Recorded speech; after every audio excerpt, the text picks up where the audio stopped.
You see me out in the street and you see me getting jumped. What are you gonna do? You see, I don't like to be one to make assumptions, but as a child I was taught two things. Number one, police are prepared or should be prepared to handle any kind of situation that may occur, and two, don't be a hero. Focus on yourself and keeping yourself safe. The police will handle it.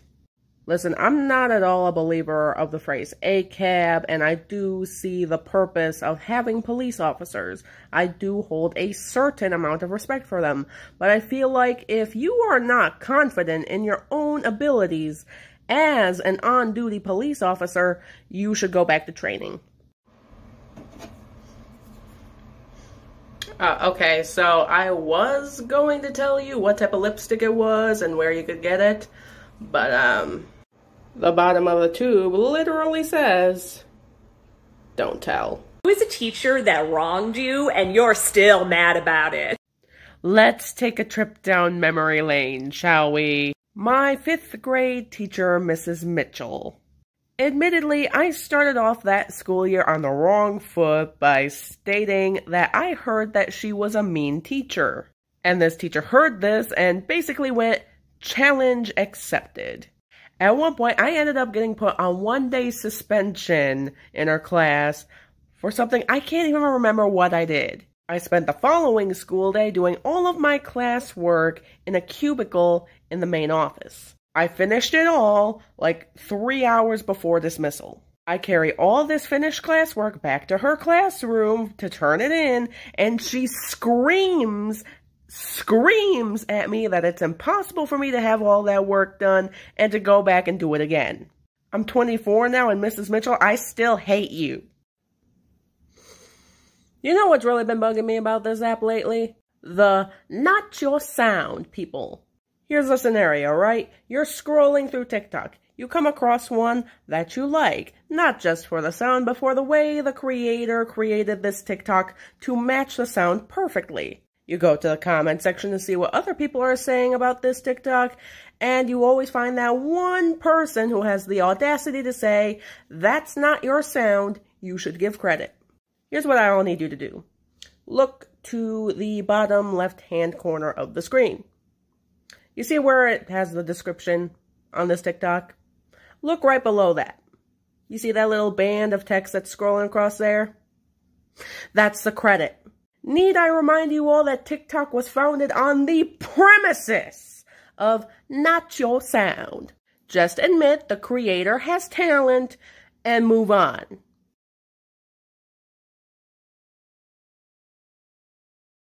A 40-year-old man and is happily married.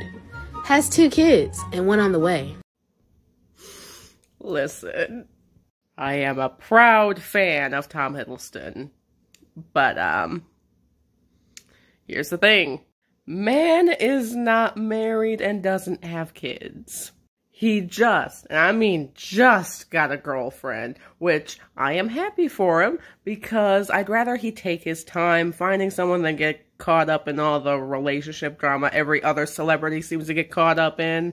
From all I've seen from behind-the-scenes footage and interviews, Tom really doesn't have anything to hide. I believe overall he's been described as kind, compassionate, and very funny. The only thing that put me off, for some reason I did not know that man was 40. Here I am sitting here thinking he's 36. God damn. He also has a doppelganger on this app, just FYI. Your stripper name is the colour of your pants and the last thing you ate. What's yours? Blue Stromboli. Mamma mia. It's a whole ass curb for you. I don't want the curb.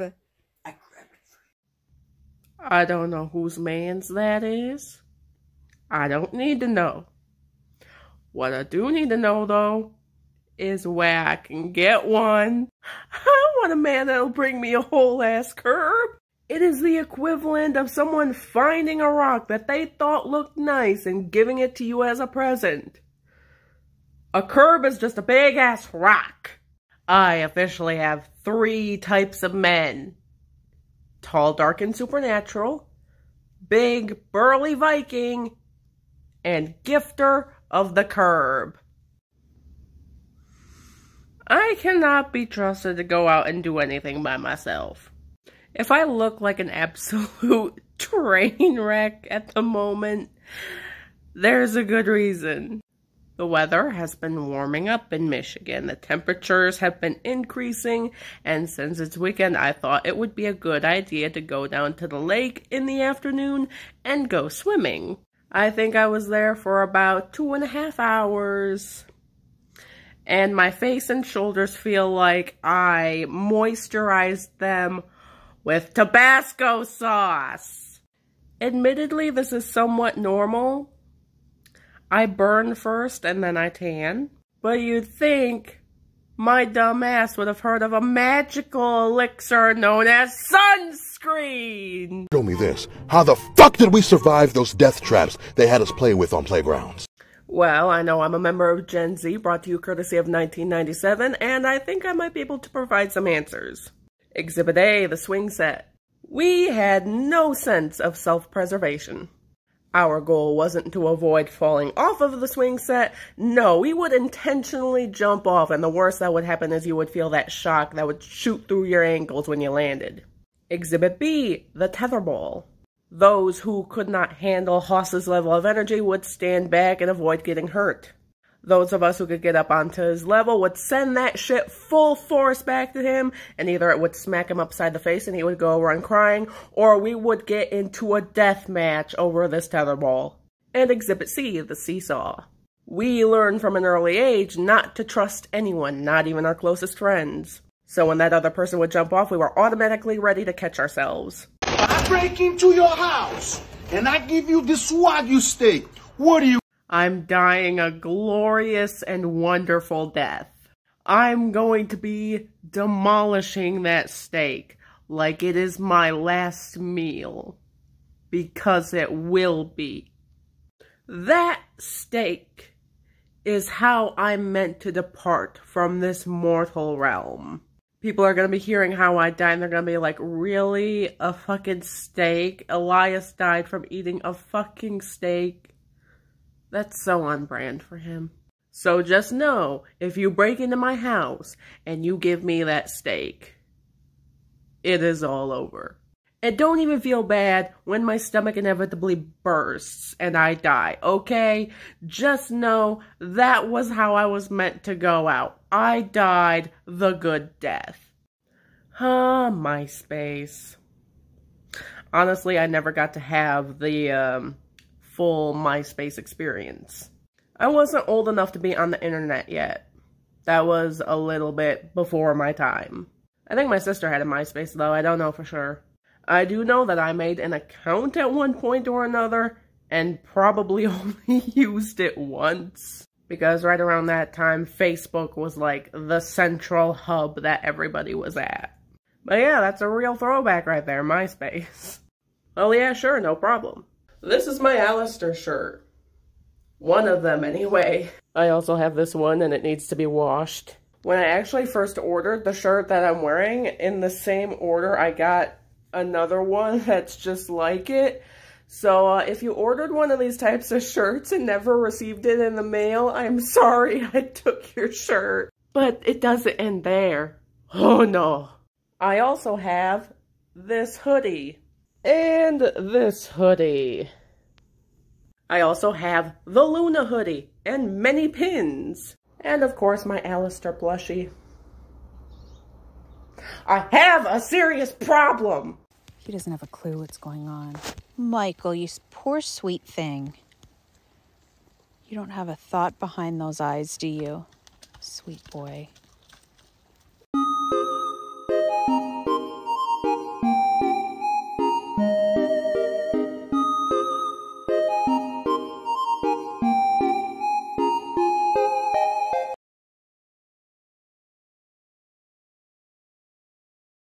Houses in these films look like this, and I'm so curious to know whether... I wouldn't say all American houses look like that. Typically, that's more of in, like, the suburbs, very upper middle income, those sort of places. Most of the people I know live in very quaint one-story homes, very small and compact two-story homes, or in trailers. But that's mainly because of the area in Michigan I'm in. I'd be willing to say in every city in the United States, in every town, there's always that rich people area where the houses do look like that. And just know that Hollywood has its biases. If they want to portray a person or family of a lower income, they'll shoot in a trailer. The house that you showed is meant to be more of average by Hollywood standards and still sort of adds a glamorous, dreamy factor to the rest of us.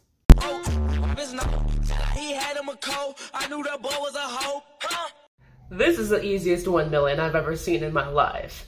I even looked at the comments to see if there was anything wrong with it that I might have missed. And the only thing that I saw was someone was complaining about the chicken. Oh, it looks raw. Those look like Tyson chicken strips.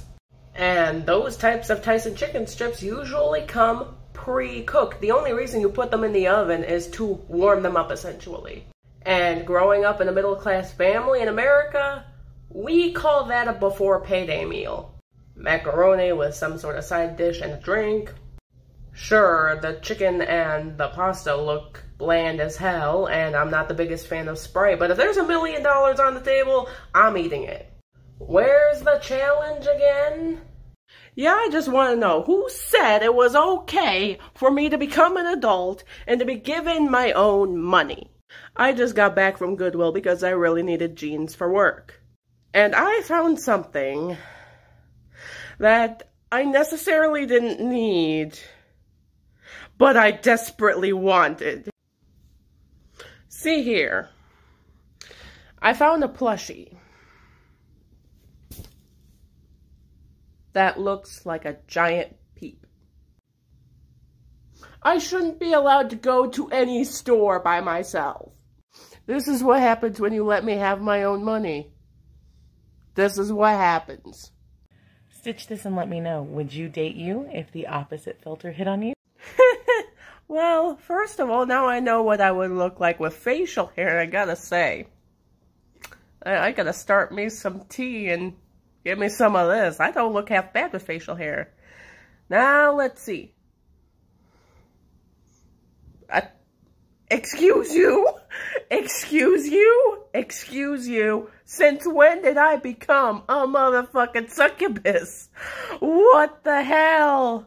What's something really important that you should have been taught in school, but you weren't? Taxes! Oh my god, how to do your fucking taxes! It's something that every single one of us is gonna have to do at some point. And yet it wasn't taught at the school I went at, not even in the life skills class I had. And well, that's because your parents are supposed to... No. We spent 8 motherfucking hours a day in school, and I probably only saw my parents for like 4 hours out of the day. They could teach us how to do our freaking taxes, a real life scenario, rather than teaching us how to do fucking Algebra 2 or something. We don't use that. I live in a city where you have to do your taxes on paper. It's not electronic. And it's kind of embarrassing when you gotta go to one of your neighbors and say, hey, can you teach me how to do my taxes? Because I don't know. How to do your taxes. So apparently this filter's been calling people out. Let's see what it gives me. Shut up! If you work in customer service, what's the one thing you never thought you would have to explain to an adult? I knew there was a good reason why I saved that TikTok. I work at a gas station that's open 24 hours. And on numerous occasions, I've had people ask me to turn on the pumps for them. It's a 24-hour gas station. The pumps are always on. There's a few reasons as to why a pump might decline your card or not pump your gas. Number 1, you're not sticking your card in and leaving it in. You're just kind of pulling it in and out, not letting it read the card. Leave the card in the reader and follow the prompts on screen. The second is that you tried to pump your gas first. We call this a pump and pay. And the clerk has to authorize that pump and pay, otherwise it's not going to pump your gas. I had the most amazing interaction with a customer at work last night. For context, this customer is a regular. He comes in every single night between the hours of midnight and 3 a.m. And I'm pretty sure he's an immigrant because his English is not very good. Despite that, he's very friendly and he does try his best. I have never had a negative experience with him. However, I do know that there are certain things I cannot ask him because he won't understand me. Some examples include, can I get you anything else? To this question, he will say yes, when in actuality, he doesn't need anything else. This slight barrier has created a couple of awkward moments between us. However, last night takes the cake. He comes in and he gets his usual stuff. He normally gets a cappuccino, a Monster, and a pizza. I ring his stuff up and I'm about to tell him his total until he goes 3 on 1.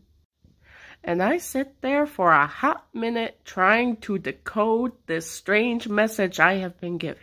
I notice outside he is parked next to pump 1, so I assume he means he wants to put $3 on pump 1. I know it's strange. Who puts $3 on a pump? I've seen weirder. Believe me, I've seen weirder. I put him in for a prepay, ring up his total, and he just gives me this very confused look. He said, no, not that on 1. So I think that I misheard. I was just like, okay, maybe he didn't want gas. He was just saying that he was parked out on 1, whatever. I take the gas off and tell him his total, and he was like, no, 3 on 1. At this point, I don't know what he wants. Cue intense eye contact. Obviously, he understands at this point that I don't understand what he wants, and that the language barrier, so I think that when I ask him complex questions, he's not really gonna grasp what I'm asking. So he pulls out his phone and gets on Google Translate. And I type in, how much would you like to pay for gas? And you know what he says to me? 3. So I go, 3? 3? And he goes, no, 30. 30! He wanted 30 on pump 1. And I just laugh it off. It's just like, okay, that makes more sense. I got it now. There were actually a couple of customers behind him, and after he left, they came up to me and they were like, okay, what was all that about? I just explained that he's most likely a foreigner and his English isn't very good. However, I know he's trying to learn the language, so I remain patient and understanding. Anybody who got the vaccine, are you guys regretting it now? No. Not at all. I mean, nothing about my life has particularly changed because of the vaccine. I didn't even have any side effects, which was a pleasant surprise. I mean, I expected to at least get like a headache, like everyone else was saying that they got it with the vaccine, but no, didn't get anything. I mean, my arm was kind of sore for a couple of days afterwards, but that's to be expected. It's a thin piece of metal going into your arm. Yeah, it's gonna hurt a little bit. But, yeah, no regrets here. Carry on.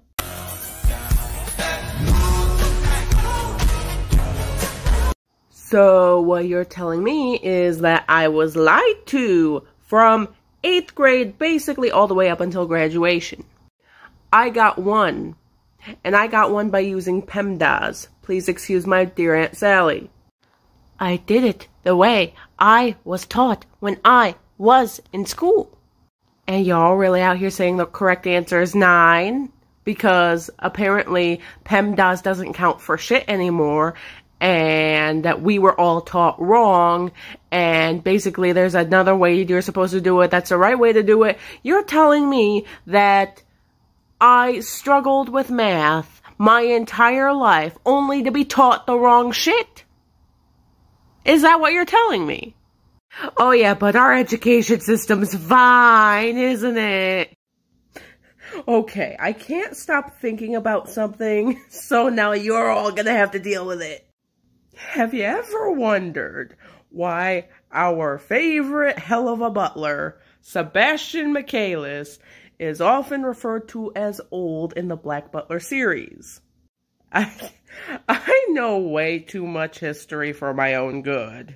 Think about the time period that Black Butler takes place in. It takes place around 1880, early 1890s.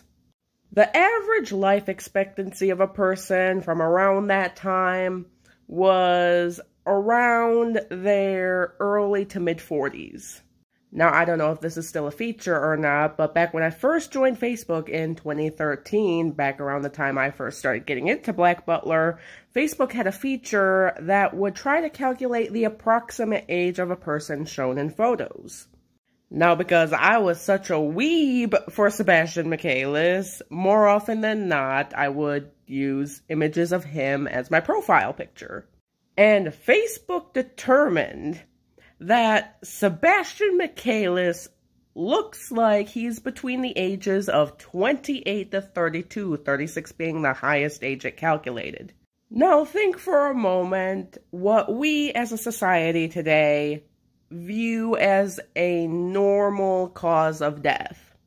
Old age, heart attack, stroke, maybe cancer. And sure, while none of those things are any less tragic when a person dies from them, the average life expectancy of a person today is around like their early to mid-80s. In the 1880s and 1890s, one of the most common causes of death for the average adult was tuberculosis.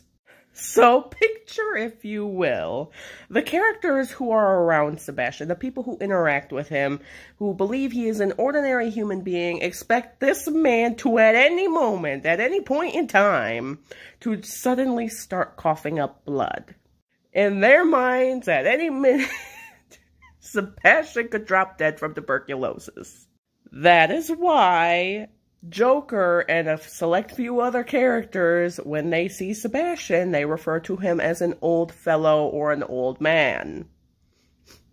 Because his 32-year-old looking ass is expected to die any day.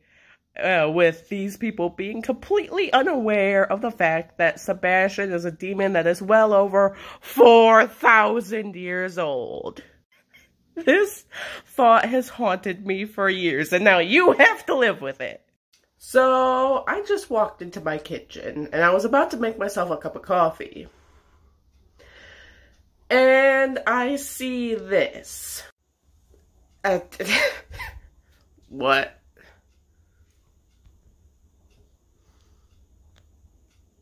This stuffed horse that I got from summer camp several years back is defying the laws of gravity right now. Like, how? What?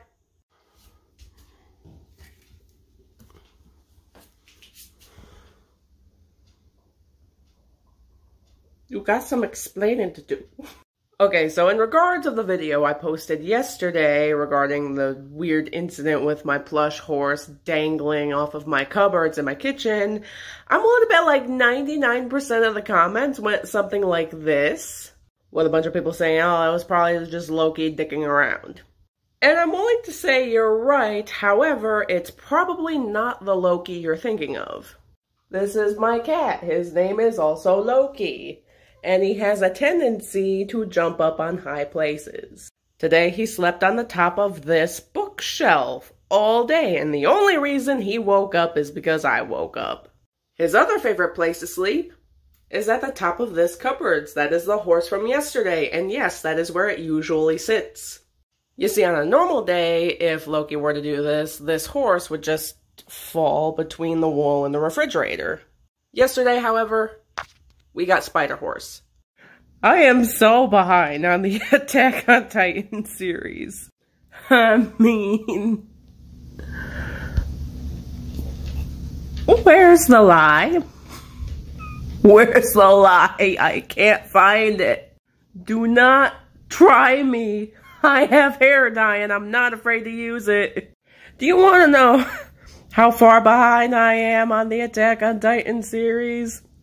I'm so far behind, I don't even know who this is. He could be a total asshole for all I know. And I'm already obsessed. What are some weirdly specific things that you think are red flags in women? I'll go first. If she has or wears toe rings, if she wears athletic shorts that go past the knee, if she has succulents or plants and calls them her babies, if she's obsessed or a big fan or an avid watcher of Grey's Anatomy, if she rides horses. You guys, I honestly can't even right now. I just stumbled upon this video, correct, stating that there was a virgin female ball python that just laid some eggs. Those eggs became adorable babies. Now, I know that there are plenty of real reasons as to why this would actually happen, but my mind automatically went, did Jesus come back? Did Jesus come back as a snake? Do you realize how ironic that would be? Oh my god, it pays to be a pagan and have a sense of humor. Like, I'm gonna be laughing about this for the rest of the day. Holy shit. Or what?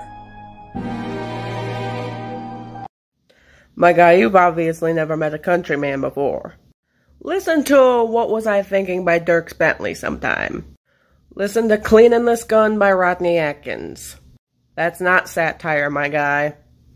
That is the full extent that some dads are willing to go to protect their daughters. And if you show them an ounce of disrespect, they don't care about going to prison. My dad is one of these country dads. We had a very specific rule in the house when me and my sister were growing up that there were to be no boys in the house without his permission. One of my sister's exes actually made the mistake of referring to him as Dad when he first met him, and my dad stomped on this boy's foot so hard with his cowboy boots we thought he broke a toe. Learn some respect or stay the fuck at home, that's all I can advise. I'm sorry, I have to ask this. What is a ridiculously mundane object in your home that brings you a stupid amount of joy? I'll go first. Nobody will ever understand how insanely, stupidly happy I was when I bought a shower brush for myself. I can scrub at the feet, I can scrub at my back, and it feels like heaven. Hey, do you all want to hear a really funny joke? I wake up. I spend all morning getting myself ready, so I'm ready to tackle the day because I'm working second shift instead of third shift today. So here I am, physically, mentally, and emotionally ready to work today. And I drive to work, park in a parking lot, look at my phone, and realize that it is not 11:45. I realize that I am an hour early. And that while I was asleep last night, the clocks turned back an hour. It's me. I'm the joke. Wow, everything's going really well right now. Like, my mental health is at like an all-time high. Like, wow, I'm just like really on track. Dumb whore. Dumb whore. I'm sorry, I saw you over there like sleeping through the night and like I just thought, no. You're just like smiling a lot. I hated it. I just was like, ooh, we gotta put a stop to that like right now. No, seriously, you will not thrive in my presence. Fantastic. I do think I was enjoying life just a little bit too much there. I will get my bitch baby self back to the void.